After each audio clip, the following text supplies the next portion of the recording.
எல்லாருக்கும் வணக்கம். ரொம்ப நாளைக்கு அப்புறமா ஃபோட்டோஷாப் டுட்டோரியல் வீடியோ வந்து ஸ்டார்ட் பண்ணுறோம். இந்த வீடியோவில் நம்ம என்ன பார்க்க போகிறோம் அப்படின்னா, ஒரு ஃபாண்ட் எப்படி ஃபோட்டோஷாப்பில் ஆட் பண்ணுறது, அதாவது ஒரு டெக்ஸ்ட்டை ஆட் பண்ணி அதை எப்படி கலர் பண்ணுறது, அதோட ஸ்டைலை எப்படி சேஞ்ச் பண்ணுறது, அதே மாதிரி ஃபாண்ட்டில் இருக்க என்னென்ன கேரக்டர்ஸ் இருக்குது அது எல்லாமே நம்ம எப்படி யூஸ் பண்ணுறது அப்படின்றது மாதிரி எல்லா விஷயத்தையுமே கம்ப்ளீட்டாக நான் சொல்ல போகிறேன். ஸோ எனக்கு தெரிஞ்ச நான் யூஸ் பண்ணுற பர்டிகுலரான ஆப்ஷன்லாம் என்னென்ன எல்லாத்தையுமே நான் இந்த வீடியோவில் சொல்கிறேன். ஸோ ஸ்கிப் பண்ணாமல் இந்த வீடியோவை ஃபுல்லாக பாருங்கள். அதே மாதிரி ப்ரீவியஸ் வீடியோவில் பார்த்தீங்க அப்படின்னா ஃபாண்ட் எப்படி நம்ம ஃபோட்டோஷாப்பில் ஆட் பண்ணுறது அப்படின்றத பற்றி நம்ம பார்த்துருந்தோம். டிஃப்ரெண்டான ஸ்டைல்ஸில் நமக்கு பிடிச்ச மாதிரி நிறையா ஃபாண்ட்டோட கலெக்ஷனும் நான் கொடுத்துருந்தேன். அது எல்லாத்தையுமே எப்படி நம்ம இதில் ஆட் பண்ணுறதுன்னு சொல்லியிருந்தேன். அதோட லிங்க் பார்த்தீங்கன்னா மேலே இந்த இடத்துல கார்டில் கொடுக்குறேன். ஃபோட்டோஷாப் டுட்டோரியலோட பிளேலிஸ்ட் லிங்க் பார்த்தீங்கன்னா டிஸ்கிரிப்ஷனில் கொடுக்குறேன்.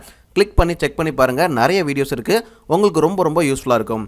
இப்போ நம்ம வீடியோக்குள்ளே போகலாம்.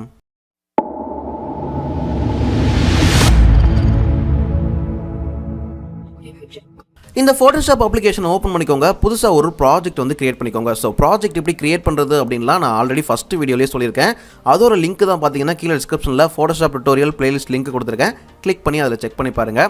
ஸோ ஃபஸ்ட்லேருந்து நீங்கள் பார்த்தீங்க அப்படின்னா தான் உங்களுக்கு கண்டிப்பாக இது புரியும் அப்படின்றது நான் இப்போயே சொல்லிக்கிறேன்.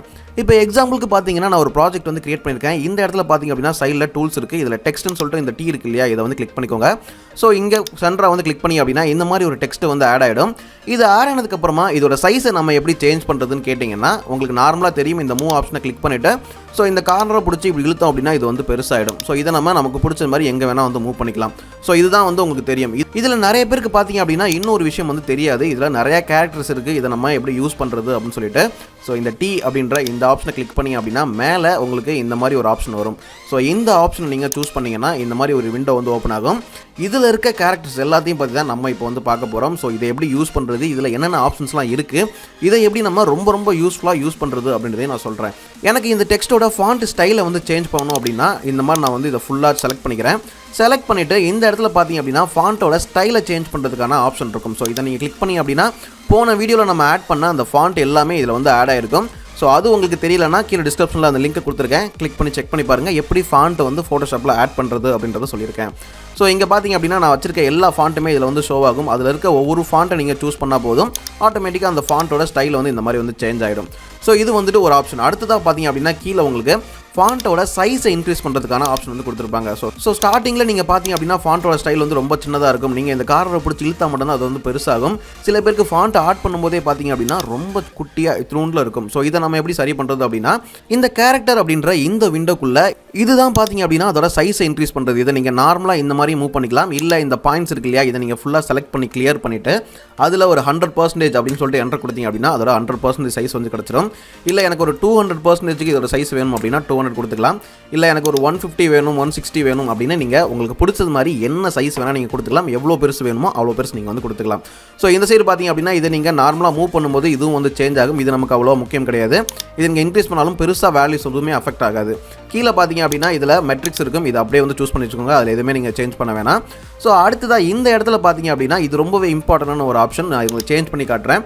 இப்போ இதில் ஒரு 50 கொடுக்குறேன் பாருங்கள். ஸோ 50 கொடுக்கும்போது உங்களுக்கு தெரியும் ஒவ்வொரு லெட்டருக்கும் இருக்க கேப், ஒவ்வொரு கேப் இருக்கு இல்லையா, இந்த ஒவ்வொரு சின்ன லெட்டருக்கும் இருக்க கேப் வந்துட்டு உங்களுக்கு தெரியும். ஸோ அதை நம்ம எந்த அளவுக்கு கேப் வேணுமோ அதை பார்த்து நம்ம வந்து கொடுத்துக்கலாம். இப்போ நான் வந்துட்டு ஒரு 100 கொடுக்குறேன். ஸோ இந்த மாதிரி நீங்கள் மேனுவலாகவும் உங்களுக்கு எவ்வளோ வேணுமோ அந்த மாதிரி நீங்கள் இதை லாங் ப்ரெஸ் பண்ணி மூவ் பண்ணி அப்படின்னா இந்த மாதிரி வந்துட்டு வரும். ஸோ இந்த கேப்புக்காக தான் நம்ம வந்து இந்த ஆப்ஷன் வந்து யூஸ் பண்ணுறோம். ஸோ உங்களுக்கு இது கண்டிப்பாக புரிஞ்சிருக்கும்னு நினைக்கிறேன். அதாவது இப்போ நீங்கள் ஒரு டெக்ஸ்ட் ஆட் பண்ணுறீங்க, அந்த டெக்ஸ்ட்டில் இந்த மாதிரி ஒரு சின்ன கேப் வேணும் அப்படின்னா கண்டிப்பாக இந்த ஸ்பேசிங் உங்களுக்கு வேணும் அப்படின்னா இந்த ஆப்ஷனை யூஸ் பண்ணிக்கலாம்.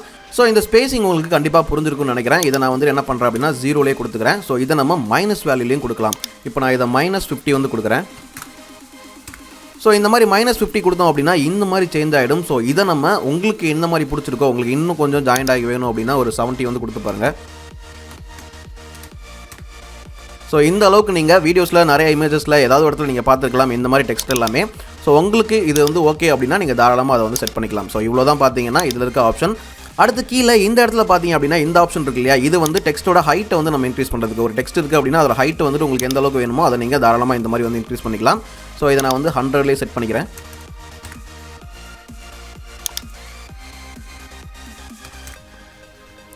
ஓகேவா, இதை நான் 0ல் செட் பண்ணி பார்த்தேன் அப்படின்னா எனக்கு இந்த மாதிரி ஒரு டெக்ஸ்ட் வந்து கிடைக்கும். இதை வந்துட்டு உங்களுக்கு எந்த அளவுக்கு வேணுமோ அதை நீங்கள் தாராளமாக இன்க்ரீஸ் பண்ணிக்கலாமா. ஒரு 200 கொடுக்குறேன் பாருங்கள். ஸோ இப்போ 200 கொடுக்கும்போது எனக்கு டெக்ஸ்ட்டோட ஹைட் வந்து இன்க்ரீஸ் ஆகிடுச்சு.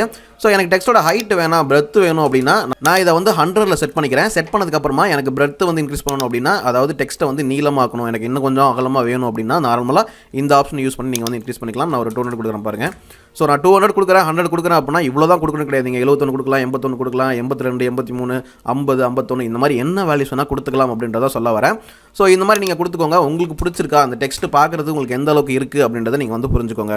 ஸோ அடுத்தது கீழே பார்த்தீங்க அப்படின்னா கலர் சேஞ்ச் பண்ணுறது. இதுதான் பார்த்தீங்க அப்படின்னா மெயின். உங்களுக்கு என்ன கலர் பிடிச்சிருக்கோ அந்த கலரை நீங்கள் தாராளமாக வந்து சேஞ்ச் பண்ணிக்கலாம். இங்கே இருக்க எந்த ஆப்ஷன் வேணால் நீங்கள் வந்து யூஸ் பண்ணிக்கலாம்.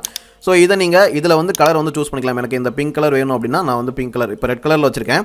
ரெட் கலரில் வச்சிருக்கும் போது ஸோ இந்த இடத்துல பார்த்தீங்க அப்படின்னா ஒரு கலர் இருக்கும், இந்த இடத்துல பார்த்தீங்கன்னா ஒரு கலர் இருக்கும், இந்த இடத்துல லைட்டாக வேணுமா, டார்க்காக வேணுமா, பிளாக் கலர் வேணுமா, என்ன கலர் வேணுமோ அந்த கலரை நீங்கள் தாராளமாக வந்து சூஸ் பண்ணிக்கலாம். கிரே கலர் எந்த கலராக இருந்தாலும் இந்த பேலட்டில் வந்து நீங்கள் வந்து தாராளமாக சூஸ் பண்ணிக்கலாம். ஸோ உங்களுக்கு ப்ளூ கலர் எந்த கலர் வேணுமோ அந்த கலரை நீங்கள் இந்த மாதிரி சூஸ் பண்ணிவிட்டு அதோட டார்க்னஸ் எந்த அளவுக்கு வேணும், லைட்னஸ் எந்த அளவுக்கு வேணும் அப்படின்றத நீங்கள் இங்கே வந்து முடிவு பண்ணிக்கலாம். ஓகே, இந்த மாதிரி தான் நம்ம வந்து கிரியேட் பண்ணணும். உங்களுக்கு புரிஞ்சிருக்கும்னு நினைக்கிறேன். ஒரு டெக்ஸ்ட் இருக்குது அப்படின்னா அந்த டெக்ஸ்ட்டை ஆட் பண்ணதுக்கப்புறமா இவ்வளோ விஷயம் இருக்குது அந்த டெக்ஸ்ட்டில் நம்ம பண்ண வேண்டியது. ஹைட் எந்த அளவுக்கு வேணும், பிரெத் எந்த அளவுக்கு வேணும், அதில் ஸ்பேசிங் எந்த அளவுக்கு வேணும், அதே மாதிரி அந்த ஸ்டைல் ஃபாண்டோட ஸ்டைல் நமக்கு எந்த மாதிரி வேணும் அப்படின்றத நம்மளே வந்து முடிவு பண்ணிக்கலாம். ஸோ அடுத்ததாக கீழே பார்த்தீங்க அப்படின்னா ஒரு நிறைய ஆப்ஷன் வந்து கொடுத்துருப்பாங்க. இது எல்லாமே நான் என்னென்னு சொல்கிறேன். இது பார்த்தீங்க அப்படின்னா போல்டு, நம்ம வேர்ட்லாம் யூஸ் பண்ணியிருப்போம், வேர்டு எக்ஸல்லாம் யூஸ் பண்ணியிருப்போம். அதில் டெக்ஸ்ட்டோட போல்ட்னஸ் வந்து இன்க்ரீஸ் பண்ணுறதுக்காக இந்த ஆப்ஷன் இருக்குது. அடுத்தது இது பார்த்தீங்க அப்படின்னா இட்டாலிக், அதாவது டெக்ஸ்ட் வந்து இந்த மாதிரி ஸ்லாண்டாக இருக்கும், கொஞ்சம் சாஞ்சிருக்கும், அதுக்காக வந்து இந்த ஆப்ஷன் வந்து யூஸ் பண்ணுறோம். இந்த ஆப்ஷன் பார்த்தீங்க அப்படின்னா கேபிட்டல் லெட்டர் ஸ்மால் லெட்டருக்கு மாற்றுறதுக்காக இந்த ஆப்ஷன் வந்து நம்ம யூஸ் பண்ணுறோம். ஸோ இது உங்களுக்கு புரியும் நினைக்கிறேன். அடுத்ததாக இங்கே இருக்க இந்த ஆப்ஷன் பார்த்தீங்க அப்படின்னா ஒரு லெட்டர் கேப்ஸ், மற்ற எல்லாமே வந்துட்டு கொஞ்சம் கம்மியாகும். ஒரு லெட்டர் வந்து பெருசாகவும் ஒரு லெட்டருக்கு சின்னதாக இருக்கும். மறுபடியும் கிளிக் பண்ணோம் அப்படின்னா அது வந்து நார்மலான பொசிஷனுக்கு வந்து சேஞ்ச் ஆகிக்கும். ஸோ இது வந்துட்டு உங்களுக்கு பிடிச்சிருக்கும் நினைக்கிறேன். இந்த மாதிரி பார்க்குறதுக்கு நல்லா இருக்கு இல்லையா? ஸோ இது வந்து வேணும்னா இந்த மாதிரி நீங்கள் செட் பண்ணிக்கலாம். அடுத்தது இந்த ஆப்ஷன் இருக்கு இல்லையா, இதை உங்களுக்கு எப்படி செலக்ட் பண்ணுறது அப்படின்றத சொல்கிறேன். ஸோ இப்போ நான் ஒரு லெட்டர் மட்டும் விட்டுட்டு மற்ற எல்லாத்தையும் செலக்ட் பண்ணிக்கிறேன். செலக்ட் பண்ணிவிட்டு இந்த ஆப்ஷன் கொடுத்தோம் அப்படின்னா ஒரு லெட்டருக்கு இந்த மாதிரி மேலே வந்து போய்க்கும். நம்ம ஸ்கொயர் ரூட்லாம் கொடுப்போம் இல்லையா, ஸ்கொயர் ஆப்ஷன் கொடுப்போம், அதுக்கப்புறம் கீழே சப்ட்ராக்ட் அந்த மாதிரிலாம் கொடுப்போம். அதுக்காக இந்த ஆப்ஷன் வந்து நீங்கள் யூஸ் பண்ணிக்கலாம். அடுத்ததாக பார்த்தீங்க அப்படின்னா சப் கீழே வரும். ஸோ அடுத்தது பார்த்தீங்க அப்படின்னா அண்டர்லைன், அதுக்கப்புறம் பார்த்தீங்க அப்படின்னா கிராஸ், அந்த டெக்ஸ்ட்டை வந்து இந்த மாதிரி கிராஸ் ஆகி அடிச்சது மாதிரி இருக்கும். ஸோ உங்களுக்கு இதில் இருக்க எந்த ஆப்ஷன் வேணால் நீங்கள் வந்து யூஸ் பண்ணிக்கலாம். இவ்வளோ ஆப்ஷன் இருக்குது அப்படின்றத நான் சொல்லிட்டேன். ஸோ இந்த வீடியோவில் நம்ம பார்க்க வேண்டிய எல்லாமே முடிஞ்சாச்சு. அடுத்த வீடியோவில் நான் என்ன பண்ண போகிறேன் அப்படின்றத சொல்கிறேன். ஸோ கொஞ்சம் கொஞ்சமாக நம்ம ஒரு ஸ்டெப்பாக வந்து அடுத்தடுத்து போகலாம். இப்போ நம்ம இந்த ஒரு டெக்ஸ்ட்டை ஆட் பண்ணியாச்சு. இதோட ப்ராப்பர்ட்டிஸ் எங்கே இருக்கும் அப்படின்றத நான் சொல்கிறேன். இந்த ப்ராப்பர்ட்டிஸை வந்துட்டு நம்ம அதில் என்னென்ன யூஸ் பண்ண போகிறோம் அப்படின்றதையும் சொல்லிடுறேன். அடுத்த வீடியோவில் நம்ம என்ன பார்க்க போகிறோம் அப்படின்றதையும் சொல்கிறேன். இங்கே பார்த்தீங்க அப்படின்னா ட்ராப் ஷாடாக இருக்கும். இதில் நிறைய ஆப்ஷன்ஸ் இருக்குது. இது எல்லாத்தையும் எப்படி யூஸ் பண்ணுறது அப்படின்றத சொல்கிறேன். அதாவது நான் எதெல்லாம் அதிகமாக நான் யூஸ் பண்ணுறேனோ அதை உங்களுக்கு சொல்கிறேன். அடுத்து கலர் கிரேடியன்ட் இருக்கு இல்லையா, இந்த மாதிரி கலர் கிரேடியன்ட் நம்ம எப்படி கொடுக்குறது, ஒரு கலர் கிரேடியன்ட் நம்மளே எப்படி கிரியேட் பண்ணுறது அப்படின்றதையும் நான் அடுத்த வீடியோவில் சொல்கிறேன். அடுத்தது பார்த்தீங்க அப்படின்னா ஸ்டோக்ஸ் அப்படின்னு சொல்லிட்டு ஒரு ஆப்ஷன் இருக்கும். அதாவது இந்த மாதிரி மேலே டெக்ஸ்ட்டுக்கு மேலே ஒரு லைன் மாதிரி இருக்கு இல்லையா, இந்த ஸ்டோக்ஸ் எப்படி கொடுக்குறது அப்படின்றதையும் சொல்கிறேன்.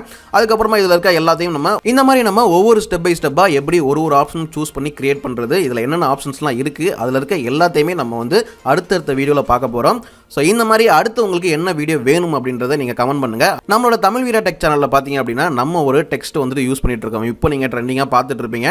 ஸோ அதை எப்படி கிரியேட் பண்ணுறது அப்படின்னு நம்ம இந்த வீடியோலாம் போட்டு முடிச்சதுக்கப்புறமா நான் கண்டிப்பாக சொல்கிறேன். ஸோ உங்களுக்கு இந்த வீடியோ பிடிச்சிருந்ததா, யூஸ்ஃபுல்லாக இருக்கா இல்லையா அப்படின்றத மறக்காமல் கமெண்ட் பண்ணுங்கள். இந்த வீடியோ பிடிச்சிருந்தா லைக் பண்ணுங்கள், கமெண்ட் பண்ணுங்கள், மறக்காமல் நம்ம சேனலை சப்ஸ்கிரைப் பண்ணிக்கோங்க. வீடியோ உள்ளார ஃபுல்லாக பார்த்ததுக்கு ரொம்ப நன்றி. தேங்க்ஸ் ஃபார் வாட்சிங்.